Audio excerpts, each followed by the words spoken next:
here in the perimeter, there are no stars. Out here, we is stoned, immaculate. Hello and welcome. This is the C86 show. I'm David Eastaugh. As you know, we love a special guest. This week it's going to be the turn of the Popinjays because I recently spoke to Wendy Robinson from the band to find out more about life, love, poetry and all that other groovy stuff. So you're going to find out all about the early years, the band years and post-band years and what they're up to now. So after several minutes of interesting but casual chat, we get down to the exciting subject that was the early formative years. Wendy, it's over to you. I remember kind of not really paying that much attention to music when I was much younger. I mean, my family would be kind of, I'd say it was in the background. There was no kind of, you know, when people talk, I was always felt a bit envious when people said, oh, I grew up with a musical family and, you know, my dad was playing jazz and my mum was playing. There was definitely none of that going on for me. It very much came as part of that sort of 14, 15-year-old where you're kind of desperate to be different to your family and making that sort of like separation. And I guess it was just as sort of punk was kind of, you know, happening. And I somehow kind of heard about it. Maybe, no, I have older brothers and sisters, but they certainly weren't into music particularly. But somehow I kind of came to be in my bedroom at night with a transistor radio, trying to find something that didn't sound like the music that my family and parents were listening to. And I can remember coming across, it was actually a Madness single, Madness, when they were probably the first single they ever released, and it was being played on John Peel. Right, my God, so you were there. I heard that, and then I was kind of, this sounds different. This doesn't sound like, you know, old people's music. And then just started to listen to John Peel. And then, you know, became aware because I was in the north of England, not that much going on there in the town I lived in, but then started to hear about bands names, went to see a local band, then got friends with other people who were going to see bands.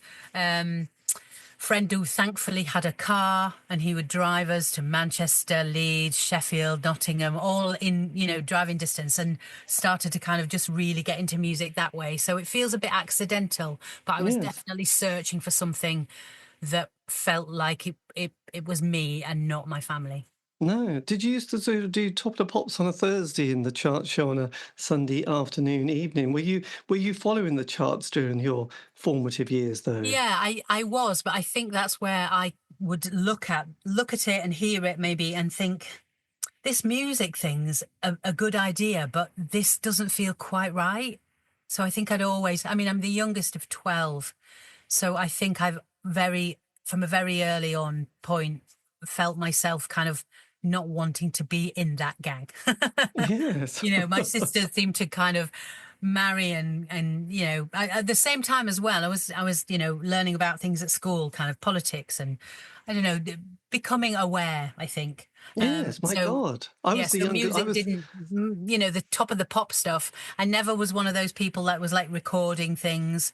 No, I was just searching, I think, for quite a while until I hit upon John Peel. Well, yes, God, you did well there, actually. But one of 12, that is an amazing... Because I'm the youngest of one of three, and there was a bit of an age gap between those two and then me. I think they wanted a girl, so never mind. They ended My up first with me. record, actually, I think, I was into, like, the Bay City Rollers, you know, so when I was a real, like, 10, 11, and I remember having a poster of Jimmy Osmond on my wall. Classic. But that was kind of bought for me. It wasn't something that I'd asked for. But no, Bay City Rollers were my first kind of like what it means to be a kind of fan. Yes, because over the last couple of years, people have written their little books about their childhood, and there's been a couple which I've been fascinated by, living in communities and stuff like that, and that childhood of, yes, sort of parents and different other adults around, and then gangs of children and everyone being a bit feral during these kind of community times. So they're being quite interesting. Was your kind of family life, was that a bit like, were you quite a gang, you know, having 12 of you and parents? Yeah, I mean, I guess there was maybe a 4 or 5 year period when all of us lived at home. But then gradually everybody kind of like left to get married and, you know, being the youngest, every year there would be somebody getting married, leaving. Then you'd start to have them have children and bring, so I've got a niece who is, she's only 3 years younger than me. Right. And when I was little, I remember one of my earliest memories. So she'd come to play. I remember once saying to my mum, "Who is the lady that comes with Karen? Who's Karen's mum?" And my mum said, "It's your sister, Susan." And I remember being totally confused. Like, she's a grown lady with her own little girl that I play with. How is that my sister? So it was a kind of a, there were always lots of people coming around for tea on Sunday, all of those kind of things, which I loved, but we weren't, I think it was more traditional. Our parents, had met at the end of Second World War. So it was more of a traditional, mum stayed at home, dad went out to work. As everybody grew up, they kind of got married and left home and all of that. And I was quite fortunate, I think, being the youngest. I got to see all of that. And for Yes. whatever reason, I felt very much inside myself, that's not for me. This is not where my story gonna start. Yeah. No, and there was no pressure. Like parents sometimes going, "Oh my God, who's going to have some children?" There's only, as for a small family. Sometimes I've met people who suddenly felt like, I Yeah. got this guilt trip, and it's like, well, you No, well, didn't. by the time I was growing up, my mum had done it so many times before. She just didn't. And actually, I think she was a bit exhausted with the whole process. So I got away with a few things. So when one time went to kind of like when there was when mods and rockers kind of re-emerged, there was this Yes. kind of bank holiday thing happening, and I would have been about 14 maybe, and I hung out with some older people from town, and they were all going to Scarborough, and I didn't even have to persuade my mum. I said, "Oh, can I go to Scarborough with some friends?" And she went, "Oh, okay." And I just went, and even then it was all over the papers. And I remember ringing her just to let her know I was okay, and she said, "Oh, have you seen in the papers all that trouble? I hope you're nowhere near it." And I was like, "Last night, Mum, I was chased by policemen on horseback." Yes. Well, that's just Didn't tell her very. those things though, but she was quite relaxed. So I think I benefited from that, because she was what I would say about my mum would be like benign neglect. And what I mean by that is she didn't encourage me or put pressure on me to go any particular way, but she didn't discourage me either. So if I said, "Oh, Mum, I want to do this," or "I feel like doing that," she'd be like, "Okay, love. Okay. That sounds good." Yes. And was your dad? What was he like? What was Yeah, he? my dad was always, I think, poor guy, had to work, all the hours, to sort of provide for us all. He had his own business. He was a builder. He built the house I grew up in, actually. But then unfortunately went bankrupt when I was 13. So the house I'd grown up in that he'd built, with his own bare hands, basically, he lost that. So that was quite a formative kind of experience for me, I think, because I'd never, it's like, the real world came crashing in, Yes. and I had no idea that such things could happen, really. So my dad was kind of in the background, always working, and then that happened, which changed things quite a lot. And then he became quite quickly sort of unwell, had like heart attacks and things. So he actually died when I was 24. So yeah, he wasn't. I wouldn't say he was somebody that I had a solid relationship with, unlike my mum. Yeah, my God, that is rather drastic, isn't it? Yes, I know. This is, looking back on parents, because, yes, mum was always at home working with the twin tub, washing machine, Yes, which was yes, I always very remember that. dramatic. The twin tub, it was such a big thing for them, wasn't it? It was like freedom, It just was, having one thing and putting it in the other bit, and then oh God, yeah. and these kind of tubes going from taps to Yes, and boiling water being on I the know.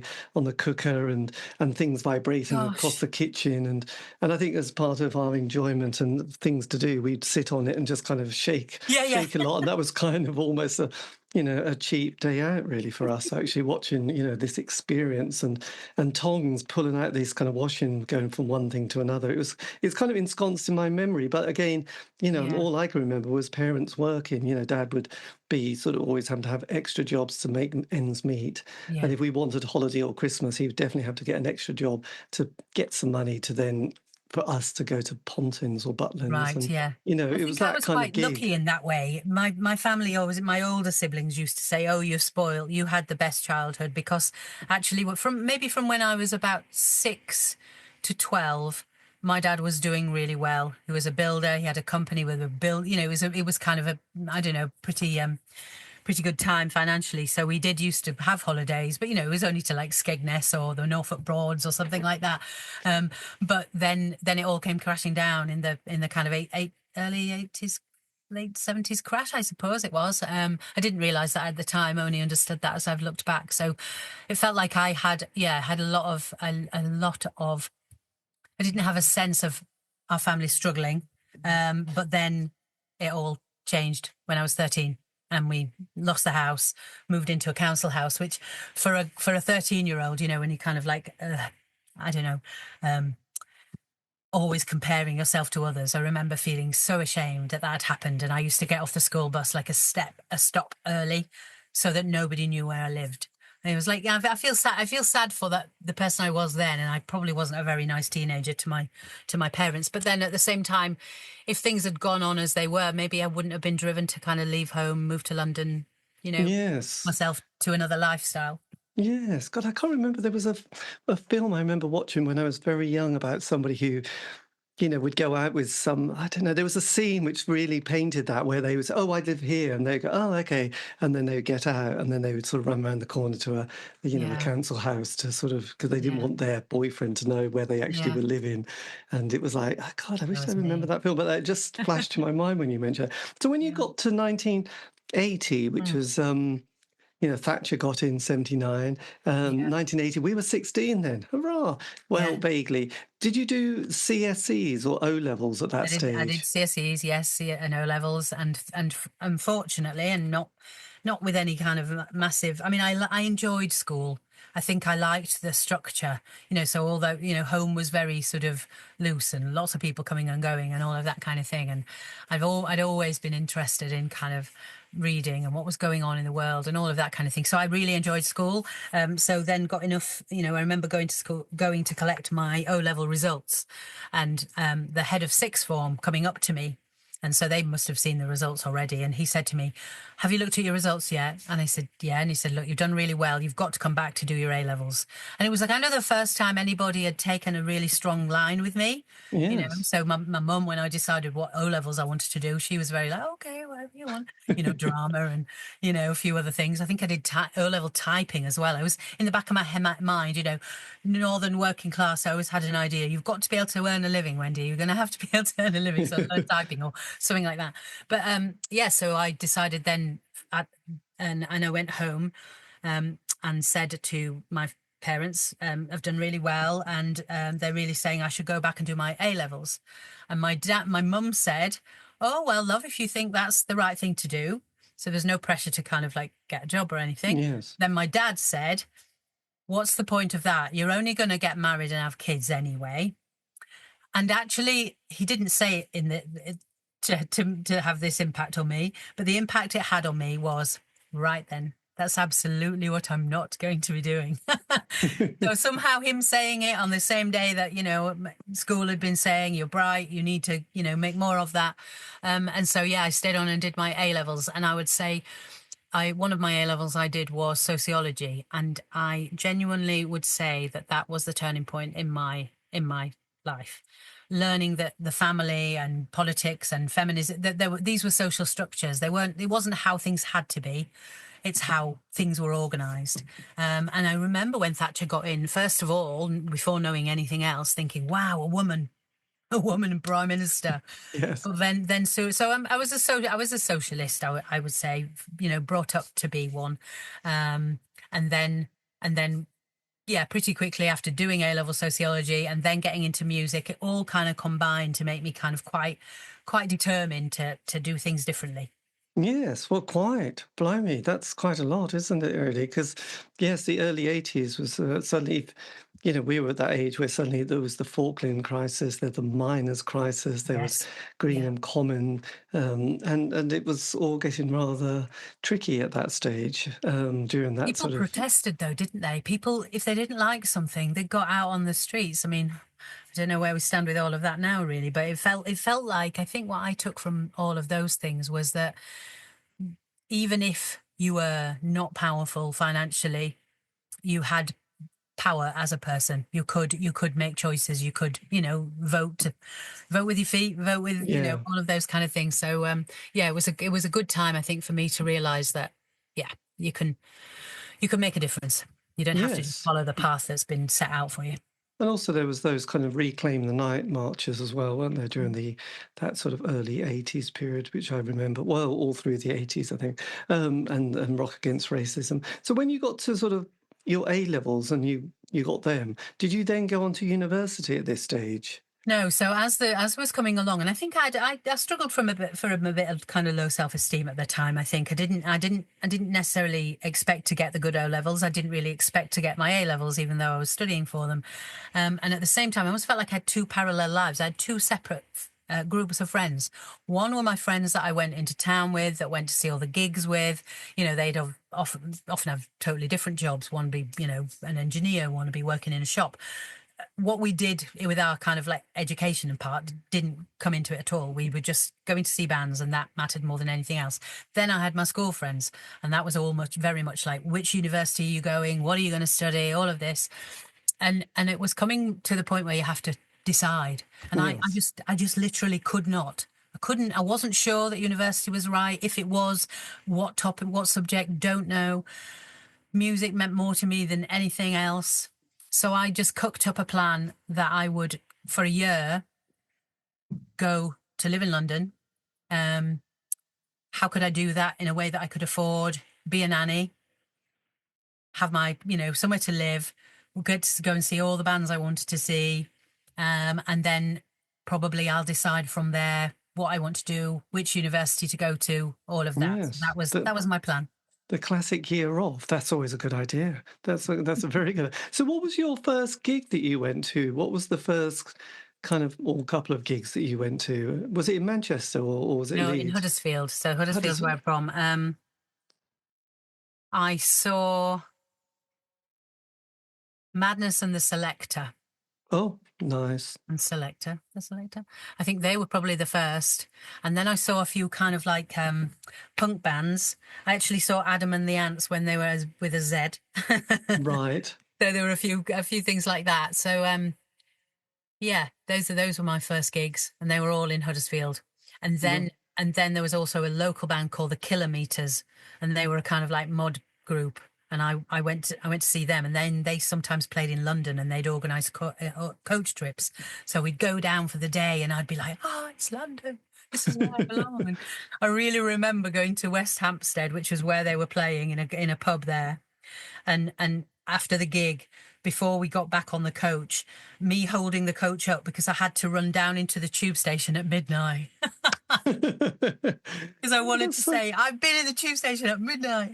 Excellent. Well, I absolutely loved the Jam. The Jam were my absolute favourite band. And when the lyrics, everything about the Jam were just totally, I was obsessed. Yes, well, it's easily done, really, wasn't it, at that stage? So then, so 82, 83 then, you were in London as a nanny, sort of getting to see even more bands. So then, how does that then develop in the next few years? Yeah. So my best friend from Huddersfield, Joanne, she hadn't moved down when I had, but when I was kind of definitely clearly not coming back, and was always kind of writing to her, telling her what I was doing and where I was going and all of that. And I found it quite lonely when I first got there, but I was determined. I made myself go to things. I mean, I think about it now. I think, gosh, 18 and moved to London on my own, didn't know a single soul, Wow. Yes, quite. Yeah, the naivety of youth, possibly. Anyway, Joanne then decided she would come down as well, and then we got a bed sit together, and then we decided we'd kind of talked about being in a band, but never really got round to very much, and we decided that maybe that's what we should do, that we should try and be in a band together. So we bought music papers, looked in the ads, put a couple of ads in ourselves, met with a few different people. One of them was eventually Polly. Blimey, that is so amazing. So that's how it all started. That sort of, wow, that's just such a classic story, isn't it? That does happen. So had you ever thought of being in a band when you were a little bit younger? rather than just being a fan and going to as many gigs as possible. Yeah, it was the only thing. I think I'd thought about being an actress, maybe. I thought about being a social worker, and then I thought about being in a band. And I think actually the band seemed like the slightly easier option, as in punk had said, I didn't play an instrument that well. Punk sort of said, you can do it. You don't have to be brilliant at it. You just can do it. Originally, Joanne was on guitar and I played keyboards. And I wasn't planning on being a singer at all. Yes. That wasn't my plan. Although I'd sung a lot at school and I'd been told I had a good voice, but I hadn't really thought about being that. And then when Joanne and I kind of got in a band with a couple of other people, there was someone who could play much better keyboards than me. So I said, well, I'll sing then for a bit until we find a singer. And then that just became, okay, I'm the singer. And Right. And did you start writing lyrics and sort of looking to see how yeah, you... well, I had always written, so I'd written what I would call poetry, Yes. from a very young age. I've even still got the folder of that I used to write in when I was like 12 or 13. And yeah, so I'd always written poems. So then that was not far jump then to think about writing lyrics. Blimey, that's so cool. That's cool. And during that time, you mentioned there was a two-tone movement, then there was goth, and there was new Paisley, there was indie pop that started in, for me, sort of with the Smiths for 5 years. Were you consuming all these sort of bands that were happening at the time? You were... Yeah. And I moved through from punk to mod to new romantic to goth. So it was in the kind of goth thing that I started being in a band. And when Joanne and I were trying to get into bands with people, we met up with Julianne, who was not in All About Eve at that point. She was getting a band together with Manuela from Ex-Mal Deutschland. We were all crimped hair, all of that kind of thing. And so very, very much into all of those bands. Yeah. Let's think about it. Dance Society, Sisters of Mercy. Yes. All that kind of stuff. Bauhaus, absolutely loved it. Yeah. God, you went to the dark side so quickly, didn't you? Yeah. And when I met Polly, that was the kind of, when we first got together, we were kind of more influenced by those bands and the Cocteau Twins. We were just, Polly and I, first of all, it was me and Polly and a reel-to-reel tape recorder. That's what we had. And we fancied ourselves as a bit on the kind of gothy side. But actually, when it came right down to it, when we actually just played what came naturally, that wasn't the direction we went in eventually. No. Were you inspired at all by, I don't know, bands that were coming along like Everything But the Girl or the Boys of the Beehive, or a bit later there was the Darling Buds and the Primitives? Did they sort of come on your radar? Did indie pop start to excite you at all? Yeah, for sure. But we were never, I don't know, we kind of felt a little bit... Often music felt like a bit of a boys' club. And Polly and I were kind of like, staunch feminists. We weren't really. We were just a bit like, well, why can't we do it? We can do it. And then once we'd started the Popinjays and started to do a few gigs, one of the gigs that we had been offered was a place called the Bull and Gate in Kentish Town. Oh, yes. And we went along, met the guy, John Beast, who was running it, did a couple of gigs, actually. Only on our second gig there, in 1986, maybe 7, don't know. Anyway, there was a record label that offered us to do a EP, which ended up being the first EP. But also what came out of that was John Beast, the guy that ran the Bull and Gate, decided that he didn't want to carry on running the club. So he just kind of went off, and the owners of the pub and the club asked Polly and I if we'd take it on. So we ended up being kind of booking the bands, being on the door, which gave us great access to lots of kind of journalists and other bands. And so we put a lot of those early bands on in the Bull and Gate. I wouldn't say we were particularly inspired by them, I suppose, in being like females in music, but we weren't particularly aspiring to be, I don't know, indie pop at that point. We just seemed to kind of evolve into that rather than it being a plan. Right, because I've got a few books. Look at that, I'm almost pointing from that kind of the Mick Mercer kind of... Oh, yeah, the pop book, yeah. Quite a few of them, and I can't quite remember, but they are probably there. somewhere there. Yeah. So you were there, sort of on that zeitgeist of Yeah. of indie pop. Had you, when you got to London, though, had you sort of gone to things like the Living Room, the Alan McGee little club that lasted a very short period of time, or No. any of those other sort of the George Roby, or had you Yeah. sort of started getting into those little venues? Yeah, well, I think when Polly and I decided that we were going to be in a band, and we had three things we wanted to achieve. One was that we wanted a single of the week in one of the papers. We wanted to play John Peel session, and we wanted to play a gig at the Marquee. It was like somehow kind of, and then Polly and I always kind of like made a decision like that, and then worked our way backwards. It was a bit like, okay, so we want to get a gig. We probably have to get a gig before we can get a record deal, and we'd probably have to, oh, we have to do a demo. We need to get a demo. Then we need to try and get some gigs. So we became kind of, just avid. The Bible was sounds, enemy, melody maker, looking in where are bands playing that we like, that we enjoy, Yes. and then sending tapes to them and then getting to play there. So it was always that kind of thing. I think once we were running the Bull and Gate, that's when we had a real community of bands who were, it was just great. You go there, we were really fortunate in that way, because it's kind of like a social life just erupted around us by the sheer fact that we were running the pop club.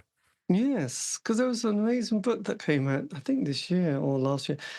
Oh, he was Joe from the Faith Healers, Oh yeah, who'd sort of brought out one. He'd taken a lot of photographs of that time, and obviously, like, wow, at the time no one's going to be interested. But then decades later, it's like, oh my God, you must put a book out with all these yeah, fantastic yeah. photographs. So the Bull and Gate was That was our playground. place. Yeah, I mean, we named it the Pop Club for the years that we did it.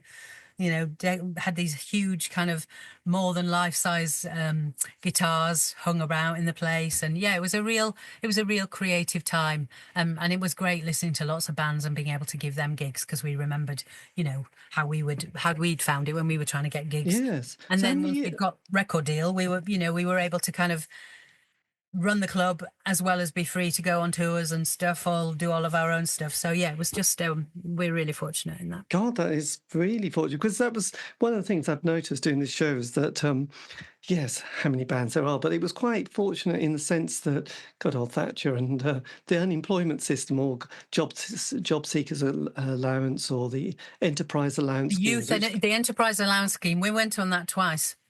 There you go. You Yeah. managed to get £1,000 in your bank account. How did That's that it. happen? I know. Magic that one up. And then you went self-employed for a year, got your housing benefit, council tax, and bingo. It was Exactly that. just, oh yes, rock star. That will be fine. Thank you very much. Yeah. You'll have I think we went as the Popinjay Foundation, which was a promoting. We were promoting. That's what we called it. We didn't say we were in a band. And then when we that one had to come to an end, we were saying that we were T-shirt promotion or something like that, and we did Polly used to make loads of T-shirts by hand with like a screen printer. She made the Carter the Unstoppable Sex Machine's first T-shirts, and we kind of gave, when we were running the Bull and Gate, I think we gave PJ Harvey a first gig in London. Polly still holds on to a letter that we got from her mother. Polly Harvey's mother sent the tape in to the Bull and Gate saying, my daughter is very talented, please, consider her for a spot in your place. And we even put Blur on at the Bull and Gate before they were called Blur, when they were called Stanley, I think. Right. My God. So that was, oh, what a time. Yeah, because there was some great things. There was, obviously, people could get this kind of strange sort of grant, I suppose. But then there were the music papers, which were great beacons. There was a John Peel show, which was a great beacon. And every town and city would have an alternative indie night, wouldn't they? That's it. So people could get their little transit van, and off they went around the country. And imagine that, an 18, 20 something, being able to sort of live that lifestyle. Thinking, how glamorous is this at 3 in the morning, 4 in the morning, unloaded in the middle of winter? Who doesn't want to? Well, I mean, yeah, for doing that in your 20s, I think, once we got signed to One Little Indian, and then we went on our first tour with UK tour with the Kitchens of Distinction.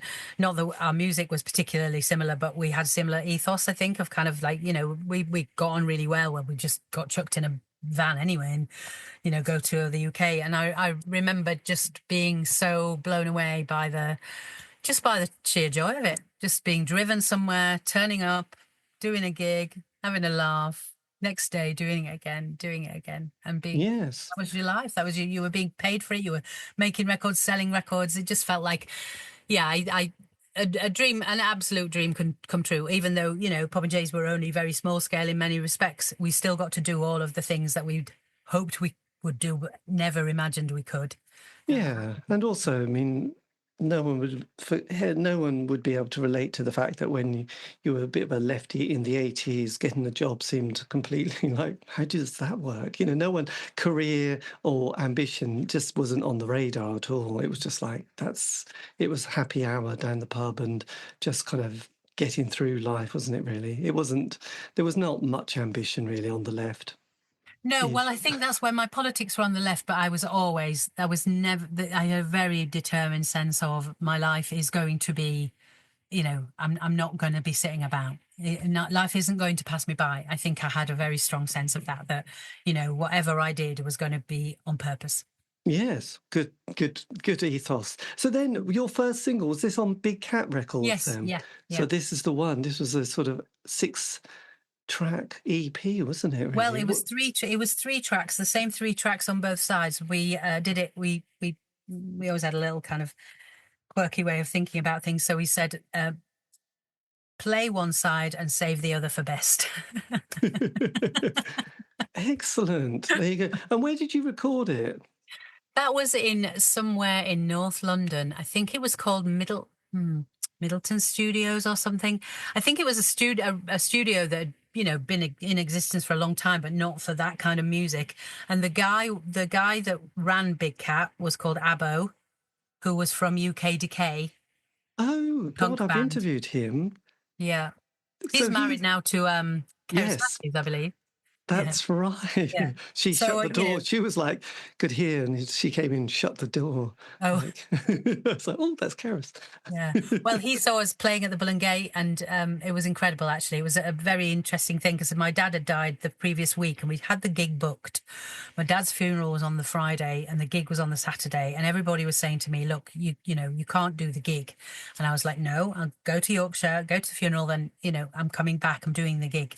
And thank goodness it did, because that's the night that Abbo saw us and offered us the EP. God, that is brilliant. Yeah, God, his amazing life after UK Decay, wasn't it? I mean, he's done so many things. Wow. Interesting man. Lovely man, actually. Really nice. Yes, really charming. Took a chance on us because we were a bit bizarre. We looked odd. Polly and I at that point didn't really have a kind of, we were a bit overhang of goth, and sort of with our reel-to-reel tape recorder. But I think I remember something of, I don't think it was a Mick Mercer review from that night, but there was something, and I really remember thinking, oh yeah, we've got something here, because it said nobody else sounds like this. And unfortunately, we were in a time where actually being unusual or different or looking like you were kind of trying to do something unusual was celebrated. And that yes. we did that gig, we'd actually set up the stage like a white picket fence. Always playing, Polly and I were always playing with this idea of kind of rebelling against, female, girls, women, marriage, keeping home, all of that. So we'd set up the stage to kind of look like that, and then we'd come on with our kind of doing whatever we're doing. So yeah, and I think we never just turned up on stage expecting that to be enough. We tried to be sort of like interesting to look at as well as listen to.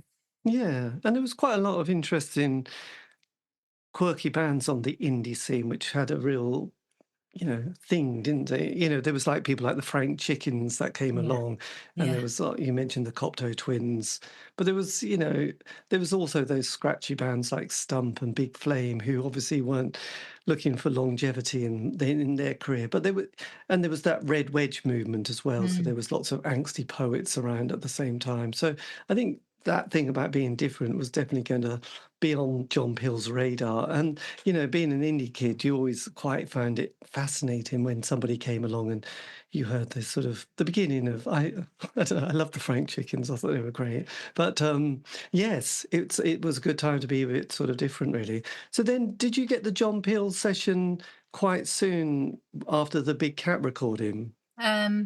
Yes, so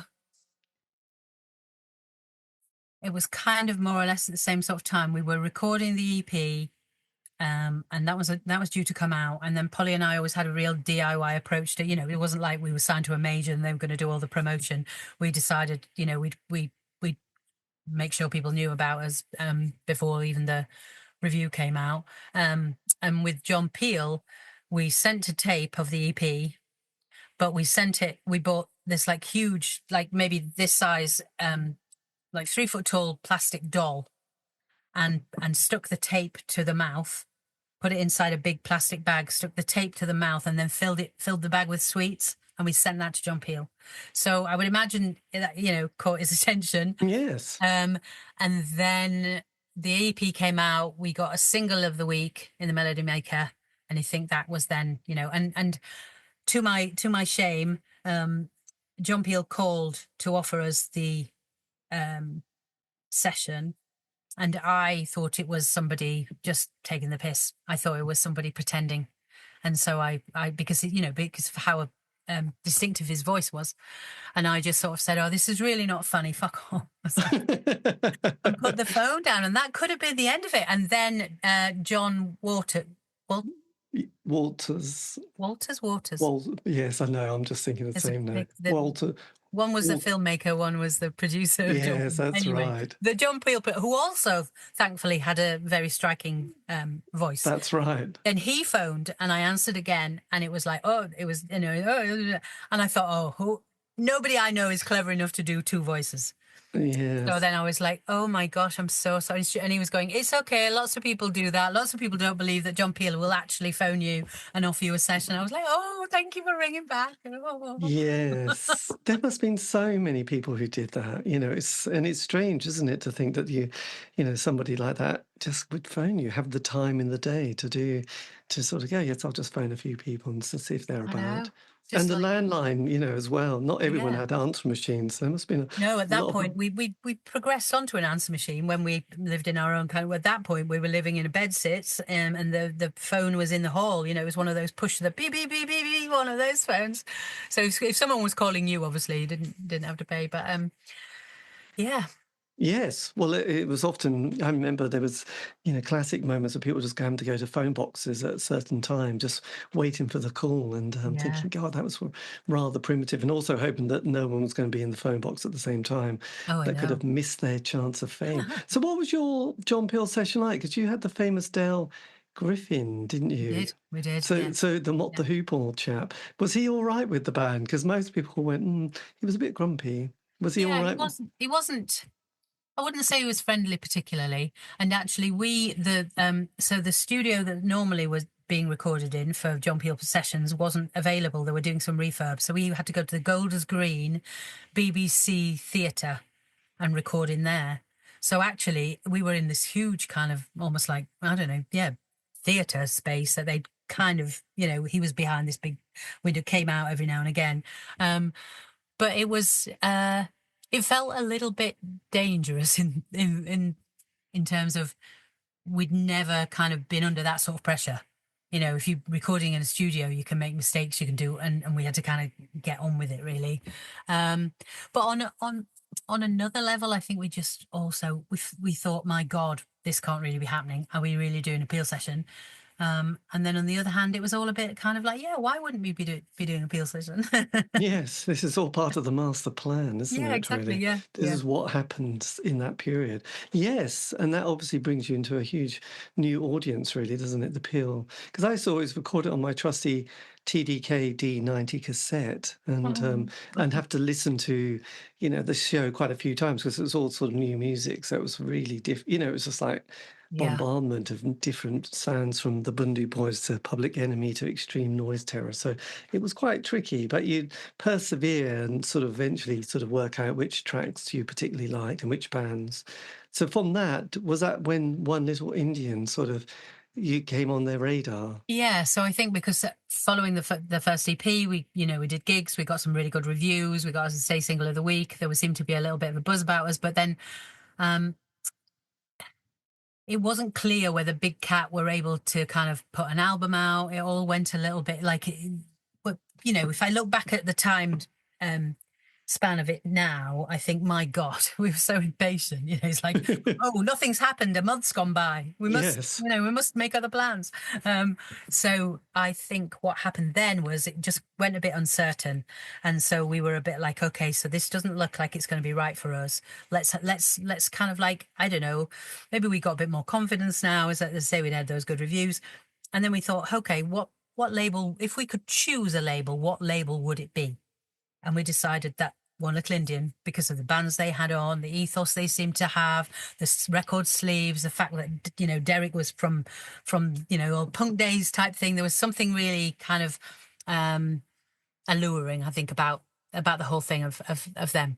Yes. So we did a similar thing as that we did with like John Peel. We just kind of bombarded. We sent stuff. I remember we made a packet of digestive biscuits, and where you'd see the sort of the picture of the biscuit, we kind of did a hand painted sort of record, and it said Popinjays instead of digestives, and we just sent him stuff, and then rang him up a couple of times, and he spoke to us. He was always lovely, and he sort of said, look, I'll be honest with you, I'd love to make an album with you, but I've got to wait and see how the next Sugar Cubes EP does. If it does okay, then I'll sign you. If it doesn't, I don't know. So we were like, oh, okay, that made perfect sense to us. So we just waited. The EP came out, seemed to do well. Straight back on the phone to Derek, and he's going, okay, come in. And he had it for a meeting, and he said, yeah, all right, then we'll make an album. And I remember thinking, my God, an album, that's 10 songs. I'm not even sure we had 10 songs at the time. and Derek took a call or something while we were in the room, and I said to Polly, that's 10 songs, isn't it? And she went, yeah. And I went, at least 10 songs. Yeah. We don't have 10 songs. And she went, shh, don't tell him that. Excellent. So then he put us into the studio with this guy called Brian Pugsley, who was kind of, a programmer, doing all the kind of, we went to the Garden studio, which was the studio that belonged to Matt. Look at me, not remembering anything. The guy from the Oh, Matt Johnson. Yes. Yeah, so he'd bought a building in Shoreditch before Shoreditch was what it is now. It had been like an old department store, and in the ground, in the basement, he'd made a studio called the Garden, and we recorded our album there. We were given sort of like 2 weeks, and we were in day and night and just like knocked out, bang up to date. Blimey, God, actually, Brian Pugsley has got a fantastic CV, hasn't he, of bands that he's recorded from yes, I was just looking at his kind of, yes, he was certainly the man of the moment. I guess during that late 80s though, Rough Trade had the Smiths and had gone a bit pear-shaped, and then Creation Records were around, but were there indie labels at that stage? I just wondered. There were some, for sure, yeah. But we'd met, and again, what was a good thing for us being at the Bull and Gate was we were able to, we'd met most people from labels. Yes. So various, like Lazy Records and like, say, McGee, we'd met them because they'd either come down to see bands or they'd asked us to put their bands on or all of that. So Polly and I had a really good sense of people. And we didn't like anybody. No. A lot of these men. We didn't like them. We didn't like the vibe. Whereas with Derek and One Little Indian, it all just felt really good. And even when we went to see Derek and in the office, like we met his wife, and he had a little daughter. And because I'd been a nanny before, he asked me if I'd look after the child. And in fact, I almost was Bjork's child's nanny at one point, but I couldn't fit her in. Couldn't fit her in. Too busy being a rock star myself. Yes. Oh God. Yes. So yeah, we had met all of those people, but I found them a little bit, a bit, boys club, a bit creepy maybe, a bit full of themselves, all a bit kind of, do you want to be in our club? How bad do you want to be in our club? And it was like, no, we have our own club. It's fine. Yes, we'll just, One Little Indian at that stage. So then when the album came out, was this when you went on tour with the Kitchens of Distinction? Yes. Yeah. Because I went to see them when they were doing the tour. And did you come to the Norwich Arts Centre? Would you have been supporting them on that tour? No, I don't think we played the Norwich Arts Centre.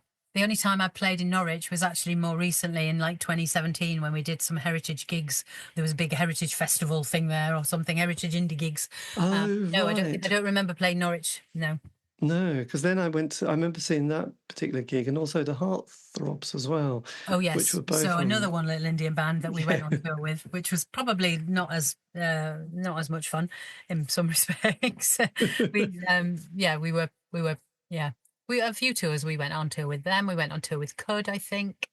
Can't remember. Did some gigs with They Might Be Giants. Yeah, did. Did you go to Europe or America at all? We went to America. Yeah. And what was that like? Yeah, it was interesting. Yeah, so that was off the back of because so we did sort of Bang Up to Date first album and a couple of singles from that, and then we did. We were planning on a second album, and then we did Vote Elvis as an EP between one album and the other. Yes. And Vote Elvis was always meant to be a B-side, and then it just sounded so good, and we'd done the second album with Ian Brody. And then Jessica Corcoran, we really liked her. We kind of wanted a female in the mix as well, and she did the mixing on Vote Elvis. And then when we listened to the tracks ready for the release, we thought we can't have it as B-side, it's the A-side or double B-side, Too Young and Vote Elvis. And then Vote Elvis did really, really well in America in the college charts.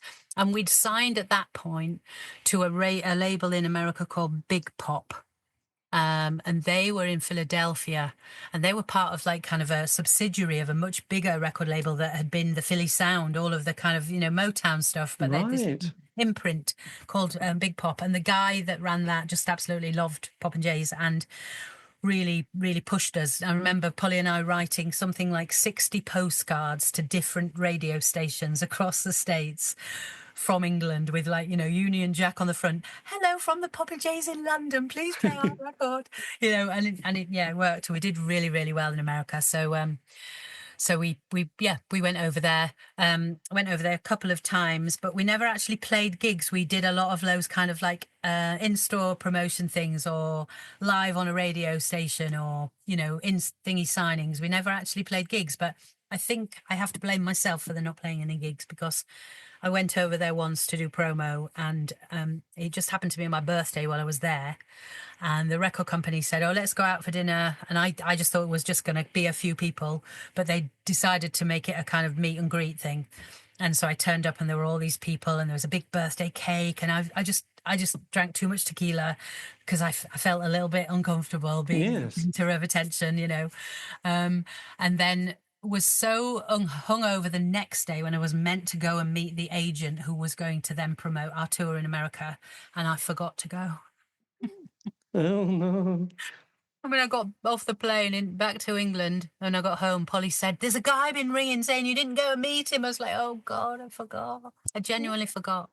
So who knows? Who knows what could have happened? But I do seem to recall they were trying to put us on tour with like the Indigo Girls, and which didn't seem to fit with us at all. And then the Proclaimers, and we were quite snobbish, I think, in those days. We were a bit like, "Oh no, that's not our kind of music. Oh no, that's not our kind of band." So we were probably a little bit hard to place, really. But no, we did well there. Yes. Yeah. So Vote Elvis was big on college radio, which isn't surprising. And then that led to us being signed to Sony Music for the world because of how well that had done. But they didn't. They didn't really have any interest in kind of developing us. I think that's one of the reasons we decided to give it a, take a break from it all, which is we meant to only take a break, not completely end, because we'd gone over to America, we'd met with Sony, we'd had all these conversations, and they'd said, "Oh, we love this song, we want more of that, and we don't like, no, this is not right." And being a bit kind of like, you need to look more this, you need to look more. It was such a far cry from the Bullinger and One Little Indian and our punk roots and feminism and everything we wanted to do. And we remember, both of us still say now we left there and we were kind of like wondering why we felt so miserable, and it just felt wrong. It just didn't feel like it was, we're being packaged as a product, which of course music industry is an industry, right? Yes. But when we got back from there, we kind of thought, not sure. And then we went on to make the third album, which we absolutely loved. So Flying Down to Mono Valley, was that was your second. So was that before Vote Elvis or after? It was the same. So I think Vote Elvis was an EP off that. Right. Yeah, so we And worked then with Sony and did you start doing festivals as well? Because the Glastonbury, Reading. yeah, we Did you never do played Glastonbury, but we did Reading. We did a few kind of small festivals, but definitely we played Reading. Yeah. And that period, obviously, you'd ensconced in goth and indie pop in a way, and new romantic and the specials. But then the 90s, things start to change quite drastically, don't they? We've got this sort of suddenly 4AD bring out, the Pixies and the Yeah. and the Throne Muses, and then obviously Bleach comes along, and then never mind. And then grunge starts to appear, and then there's Yeah. Britpop a bit later. What was it like for you, sort of as an artist, thinking, wow, this is all a bit of a different scene at the moment? Yeah, I guess we were kind of more in the kind of indie pop thing there. So when grunge came, I mean, it was music I personally enjoyed, but it wasn't music that we could make or wanted to make. Yes. So again, it fit us, especially, I suppose, there were some female artists, weren't there then? But it's still, again, it felt a bit like it's a boys' club, and that's kind of boys' music. I don't know. But yeah, we just carried on ploughing our own furrow, I think, really. Yeah, it was just a few of those bands like the Darling Buds and the Primitives, and I don't know, bands like the Mighty Lemon Drops. They were all starting to sort of feel the sort of the fatigue of it all, weren't they? They were Yeah, starting to yeah, drop off one by one. I yeah, know yeah. they'd gone through the trenches of indie pop, and they couldn't do the indie circuit anymore. So did No. you, when you were coming to do your third album, what was the atmosphere like with the band at that stage? Um, I mean, Polly and I had been kind of in and out. When you're spending all the time with somebody, living with them, recording, traveling, all of that kind of thing, we'd gone in and out of kind of, love and hate, and me hating who she was seeing, and she'd hate who I was seeing, and then we'd go, I don't know, we'd go in and out of stuff. But it was always a bit like family, really. And then we had Ben and Sam join, and they'd been in a band called Airhead. And when they joined, it seemed to kind of stabilize things quite a bit, really. They toured the second album with us, and then were with us while we wrote the third album. And I think we'd got a bit sick of the kind of indie, people always were like jangly indie girl band thing, and we'd got into more kind of, I don't know what sort of music really, but maybe let me think. I used to really love Mary Margaret O'Hara. Oh my God, Miss America. Yeah, one of my favorite albums of all time. Absolutely glorious, isn't I it? know. The second album never appeared. No, no, no. And then Polly was always a massive fan of Micro Disney and Fatima Mansions. Oh, we'd been on tour with Fatima Mansions, actually.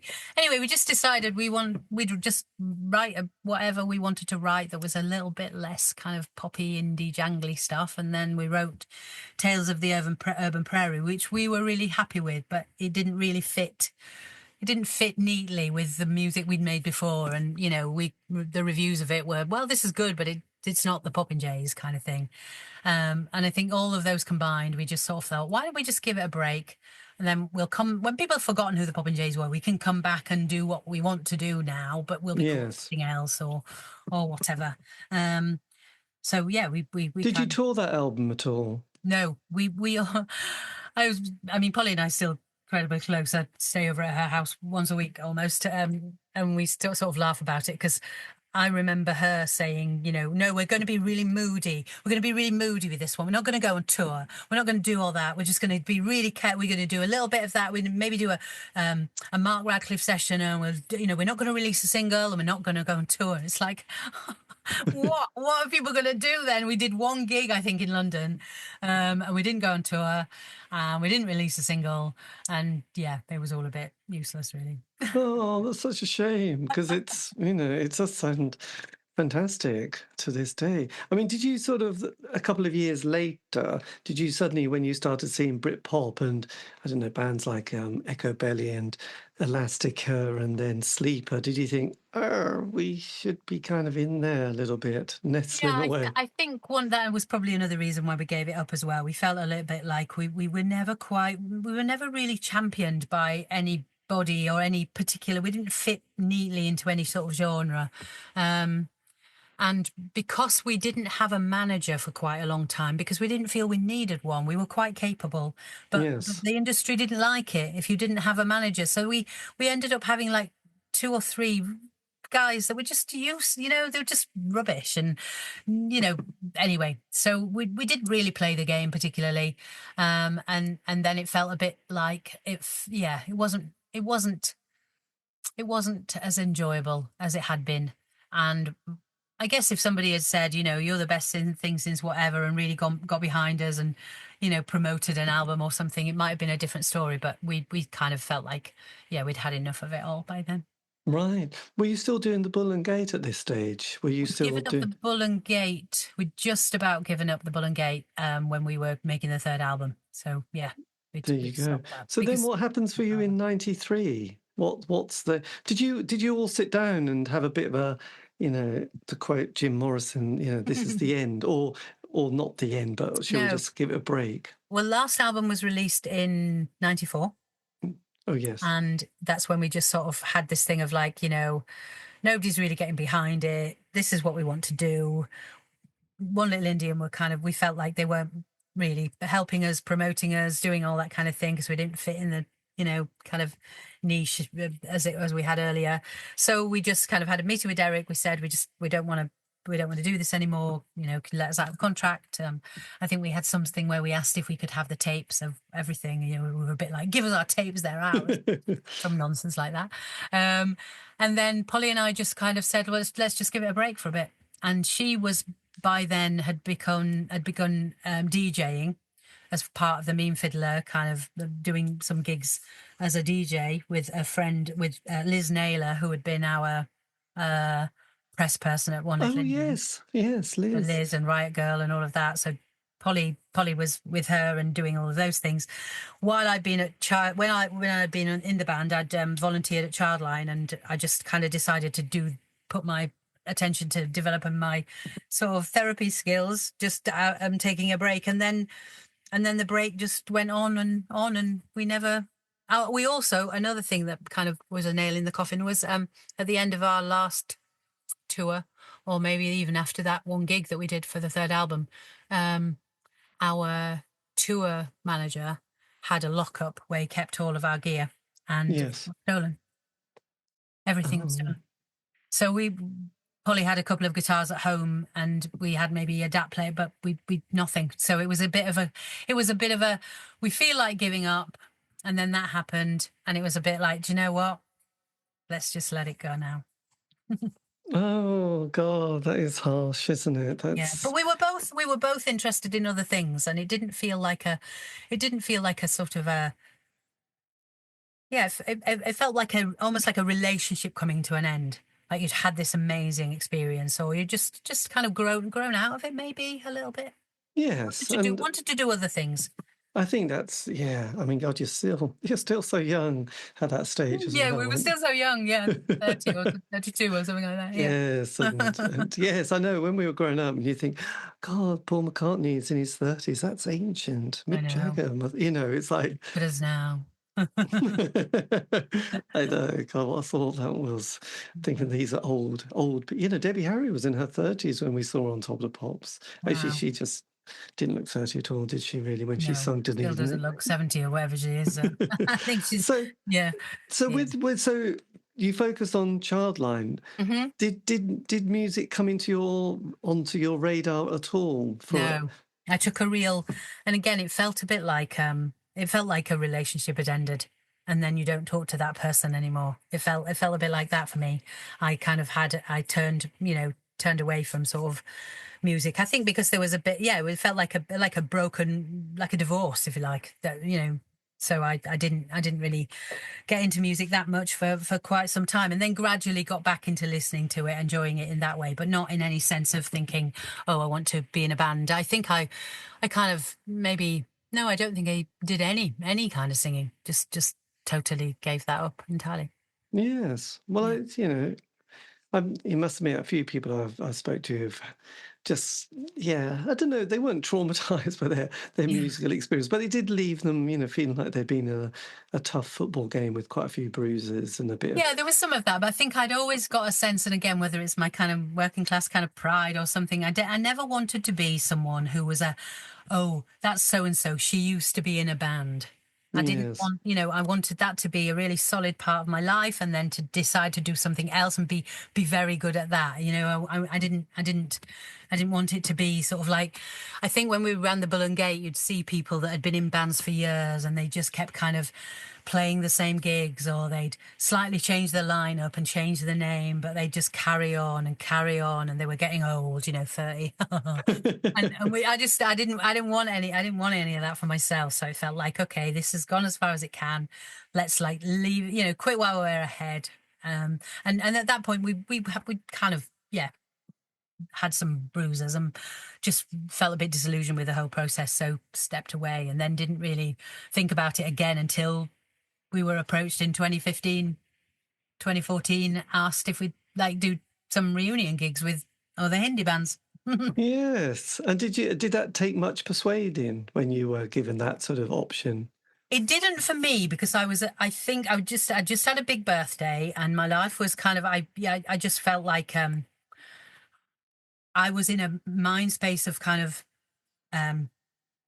what's life got to offer. I want to be involved in whatever. I kind of gave myself this year where the more ridiculous the request, the more likely I would be to say yes. So I live in Whitstable on the coast, which is famous for oysters, and they have an oyster eating competition every year. And I was asked that summer to be the compere, and I was like, why would they ask me? But I think I sang I'd formed a bit of a female a cappella band with some friends. Right. We were called Nirvana Rama. Classic. We took all sorts of like Smith songs or Nirvana songs or whatever, and we changed them into like 3-part harmonies, but made all the words rude, but made the harmonies perfect and all of that. So yeah, I had started to sing a little bit again, and then so when they asked me, I was kind of like, oh yeah, the guy that was setting up these indie festivals, he had tried to find us and he couldn't. And then for some reason he came across something on the Bull and Gate, or I must have commented or something like that. And then he got in touch, and he only lived up the road in Faversham. And also by then I again, in this year of doing ridiculous things, I'd started to sing in a rockabilly band called Nice. Cherry Bomb and the Rockets. I mean, I wasn't into rockabilly music at all, but I just felt like singing used to be a good thing. I should do it again. Anyway, so he asked if we would play these gigs. So it was to play with the Darling Buds at the Lexington, and then to play at the Forum with the Wonder Stuff and the Wedding Present and Primitives, and all of these. Had these 2 gigs in mind, and I was like totally up for it. And I let Polly know. I said, look, we should do it, and she just said, no, not interested. Don't have the tapes, don't know how we would do it. I've still got a guitar, but I don't think I can do it. And I felt really disappointed. And I was telling the band that I was in about this offer, and they said, well, we'll be your backing band. We can learn the songs if you want to do it. So I checked with the promoter, and I said, if only I do it, can it still be? And he went, yeah, absolutely. It doesn't have to be both of you, So then I went to say to Polly, look, I've decided I'm going to do it. I'd rather do it with you, but you don't want to do it, but I'm going to do it, and all of that. And then she changed her mind. Oh my God, that's such a great story. Yes. Yes. Thank goodness she did change her mind, because I don't think it would have been half as much fun with the guys I was in the rockabilly band with. And, in the end, we just had the biggest sort of most fun together. All the misery that we'd kind of had at the end of the Popinjays forgotten. We did these gigs, met up with people that, because back then people can hardly imagine this now, but there was no internet, there was no Instagram, there was no Facebook, there was nothing. If people were fans of your band, they either came to you to see your band, or they wrote you fan letters. We got to go to those gigs, and people come and tell us, I met my husband at one of your gigs, or I listened to your album when I was giving birth. There was so many kind of wonderful, that now if you're in a band, I think you'd know about those things while they were happening, whereas then you didn't really. And we just got to meet gorgeous people and have fun. And actually, one of the best things about it was being able to really notice and fully acknowledge that we were actually quite good. That's the right. Yes. We actually wrote some really good songs, and we were good live, and we were quite uplifting, and people enjoyed us, and we enjoyed it. We kind of, we enjoyed it probably as much as we'd hoped we could have the first time. Yeah. And what was it like when you got back in the same room with Polly and then the band?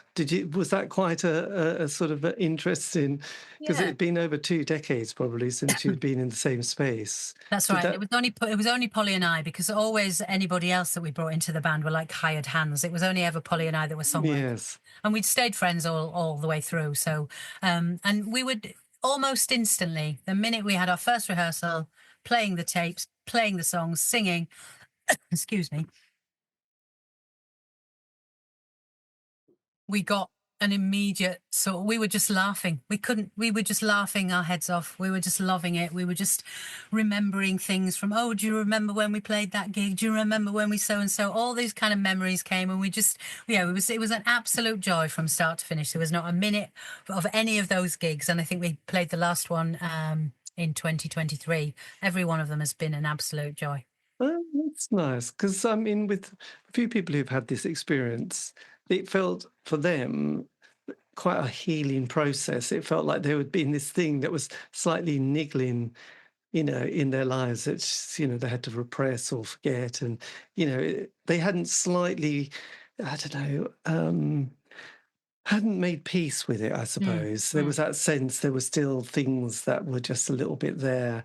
But, sometimes denial is a great thing, or just ignoring it. But then having that time to be able to come back and then, just say a few words, but not have to go into great detail, but just to then realize that, a lot of things can happen in life, as one knows as you get older, and you just think, let's put it into some sort of perspective and realize actually we're just two human beings on a planet making some music.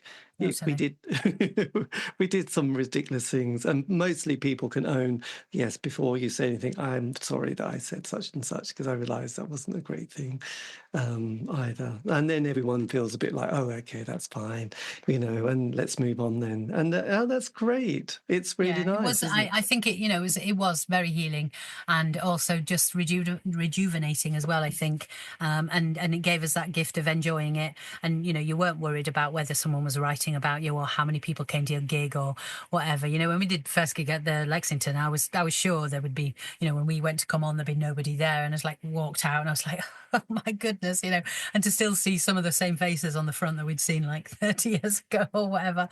Yeah, it was healing. We really enjoyed it, and I think the best thing for me was being able to take it away from as a we did know what we were doing, and we were good at it, and it was just a wonderful thing to do in your 20s, and again in your 50s. Yes. So when you did that in 2015, was it the case then that you've occasionally, up to 2 years ago, just played sporadically when Yeah. it sort of the mood takes you? Yeah. So our thing is kind of, if it sounds interesting, if the band we might be playing with we like the sound of, or we never played with, or we did play with and we want to play with again, or an interesting, like we went and did an indie festival out in Cologne, and we just, if it seems interesting, we'll do it. Yes. So there you go. Yeah, but I don't know that we were asked to do something a little while ago, and neither of us felt the urge. Really felt like we've done that, but never say never.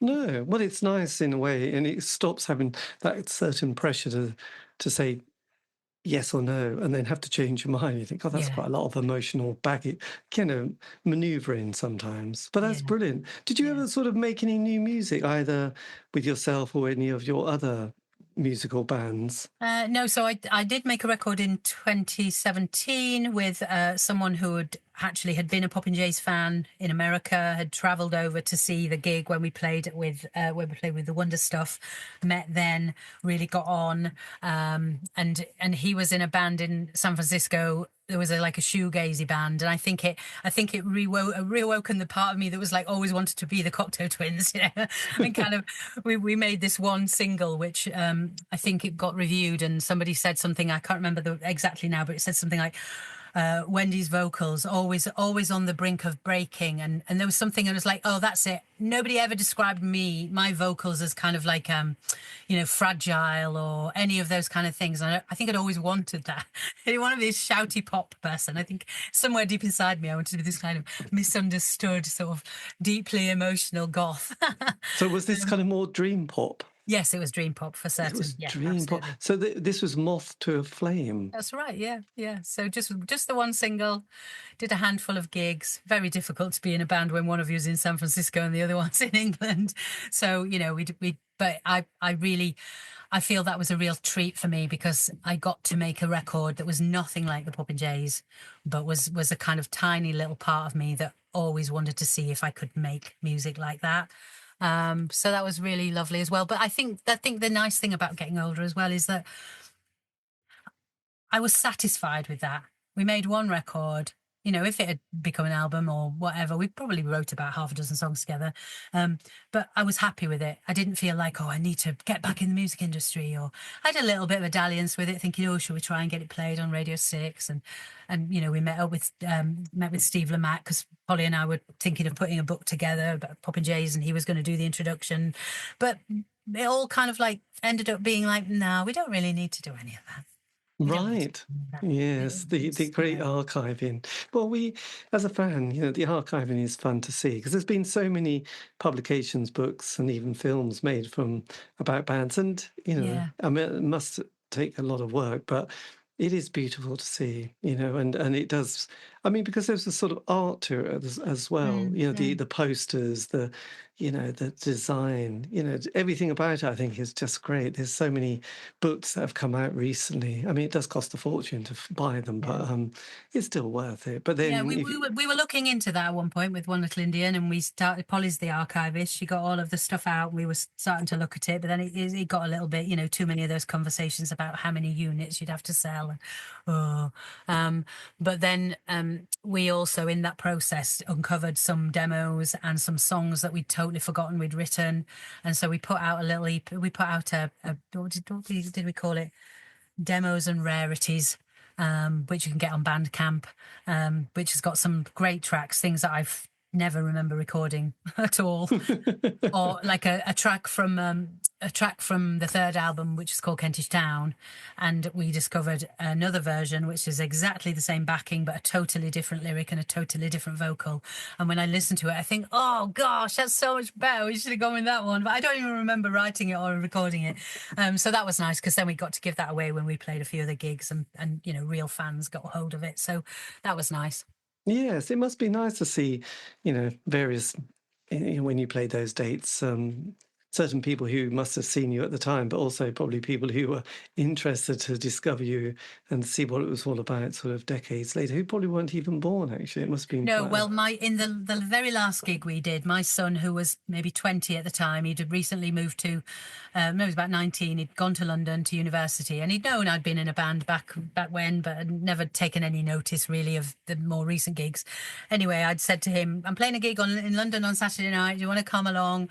You know, and by that age, he was interested, you know, and he came along, and it was great because he was like, I couldn't believe it, Mum. All those people had like Popinjays t-shirts on, and you know, and at the end, what he said to me, he was like, "You still got it, babe." God, that must have that was nice. That must have made it all worthwhile. Oh, that must lovely, be lovely. Well, that's lovely. And so anyway, you've got no sort of musical projects on the horizon at the moment. Just wait and see. But people can follow your Facebook page. Yeah, we've got Popinjays Facebook page. Can get in touch that way. If anybody's got anything interesting they can imagine inviting us to do, then you know we're always consider anything. But Polly still does kind of promotion in a venue in London. And her partner is kind of a jazz musician. She's kind of more in that sort of world now. And then I work for a national charity and probably going to be writing a book more related to that than Popinjays, I should think. But the charity I work with has got lots of ambassadors. We try and promote our work through mental health. So New Order are our ambassadors, and you know we do a lot of music. So I think at the end of it all, music was always for me about communication, about helping people feel, you know, that they could relate, they could see themselves, or they could feel like they belonged, or all of those kind of things. And I think music still means that to me. I'm just not the one making it anymore, but I'm certainly kind of still behind that sort of power of what it can mean in people's lives. Yes, I think that's often think if I could say something to my 16-year-old self, it was go to even more gigs. At the time, I Yes, thought I went, but now I think, oh, all those bands I wished I'd, because they, when you look at those bills, it was like two or three really good bands for 250 or something. I know.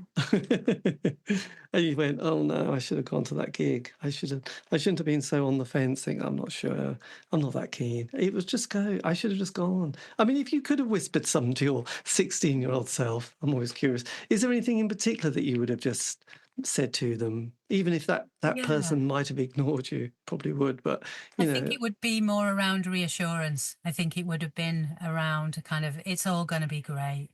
Just relax, just be you, do the things that you love, and it's all going to be okay. Because it always has been okay. And the only things that kind of got in the way of enjoying some of the Popinjays, that when we went and did it more recently, we could see differently, was that sort of self-doubt, or that kind of like feeling we weren't good enough, or comparison, or all of that, or wondering, oh, what's the next step, what should we do or not do, and all of that. So I think I'd just tell myself, relax, it's going to be great. yes, well, that's always good advice, actually. Well, look, Wendy, thank you ever so much for giving me your time for Oh, this. This has it's been been brilliant lovely. to have caught up, and Thank you. yes, I feel much more like this has been really nice to hear your story, and I'm so pleased that yes, you've got some great work you're doing now. Actually, it sounds Thank very you. rewarding as we truck through our 60s. Yes, yes, it's rewarding, and I can spend most of my time sitting down doing it as well. So Yes, it's I quite didn't have to nice. jump up and down on stages So, anymore. what's the charity you work for? So I work for a charity called Campaign Against Living Miserably, which is also Calm. But yeah, we're a suicide prevention charity. But we do, yeah, we're very much kind of like trying to change culture to change that. Not in a kind of, we're not like Mind or Samaritans or anything like that. I mean, people want to check us out. It's thecalmzone.net. And as I say, we've got lots of fabulous ambassadors that are in the music. We kind of try and position ourselves in sport, in music, and in kind of people's real lives, really, as a way of our mission is to help people end their misery, not their lives.